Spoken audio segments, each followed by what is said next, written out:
भारत में हर साल तंबाकू से लाखों लोग मरते हैं। करोड़ों लोग कैंसर, दिल की बीमारी और फेफड़े की समस्या से जूझते हैं। अस्पतालों में सबसे ज्यादा मरीज बीड़ी पीने वाले और सिगरेट पीने वाले ही दिखाई देते हैं। ऐसे में सरकार का नया जीएसटी फैसला लोगों को चौंकाने वाला है। सिगरेट, गुटखा, पान मसाला और जर्दा जैसे उत्पादों पर टैक्स बढ़ाकर 40% कर दिया गया है। लेकिन बीड़ी, जो देश का सबसे ज़्यादा खाया पिया जाने वाला तंबाकू उत्पाद है, उस पर टैक्स घटाकर 28 से 18% कर दिया गया है। यही नहीं, बीड़ी बनाने में इस्तेमाल होने वाले तेंदूपत्ता अब सिर्फ 5% जीएसटी के दायरे में आ गया है। सरकार ने तय किया है कि बीड़ी पर यह नई दरें जनवरी 2026 से लागू होंगी, जबकि बाकी तंबाकू उत्पादों पर 22 सितंबर 2025 से संशोधित दरें लागू हो जाएंगी। यानी बीड़ी को टैक्स राहत का ज़्यादा समय और जगह दोनों दिया गया है। यहीं से विवाद शुरू हो जाता है।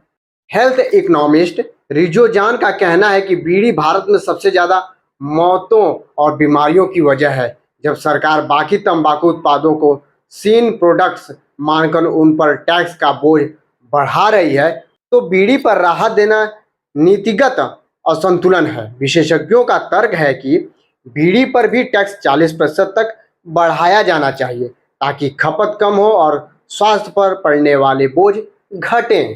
लेकिन सरकार का तर्क अलग है। उसका कहना है कि बीड़ी गरीब वर्ग का सस्ता तंबाकू है और इसे सिगरेट जैसे लग्जरी तंबाकू उत्पादों की तरह नहीं देखा जा सकता है। बीड़ी उद्योग में लाखों मजदूर काम करते हैं, खासकर महिलाएं और गरीब तबके के लोग, जिनकी रोजी रोटी सीधे कारोबार से जुड़ी है। सरकार का मानना है कि अगर बीड़ी महंगी हुई तो रोजगार पर असर पड़ेगा और गरीब तबके की जेब पर सीधा बोझ पड़ेगा। फिर भी सवाल वही है, क्या गरीबों का जान सस्ता है?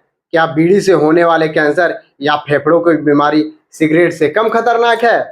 अब बात सिगरेट की है। मौजूदा समय में तंबाकू उत्पादों पर 28% जीएसटी और उस पर सेस लगाकर कुल टैक्स 50 से 55% तक पहुंच जाता है। नई व्यवस्था में सिर्फ 40% जीएसटी तय किया गया है, लेकिन अभी तक यह साफ नहीं है कि उस पर सेस जारी रहेगा या नहीं। अगर सेस हटाया जाता है तो सिगरेट की कीमत घट सकती है और इसका असर खपत पर पड़ना तय है। यानी एक तरफ सरकार बीड़ी को सस्ती रख रही है, तो दूसरी तरफ सिगरेट को भी अप्रत्यक्ष रूप से सस्ता कर सकती है। फिलहाल वित्त मंत्रालय ने यह साफ कर दिया है कि जब तक नई स्वास्थ्य नीति लागू नहीं होती है, तब तक पुरानी दरें ही लागू रहेंगी। लेकिन असली तस्वीर अगले साल से ही साफ होगी, जब यह संशोधन दरें लागू होंगी। कुल मिलाकर यह फैसला सिर्फ टैक्स सुधार का मामला नहीं है, बल्कि यह राजनीति, स्वास्थ्य और समाज से जुड़े गहरे सवाल खड़ा करता है। सरकार ने जहां बीड़ी उद्योग और गरीब तबके को राहत दी है, वहीं स्वास्थ्य विशेषज्ञों का कहना है कि राहत की कीमत देश की जनता को भारी बीमारियों, अस्पतालों के बढ़ते बोझ के रूप में चुकाना पड़ेगा।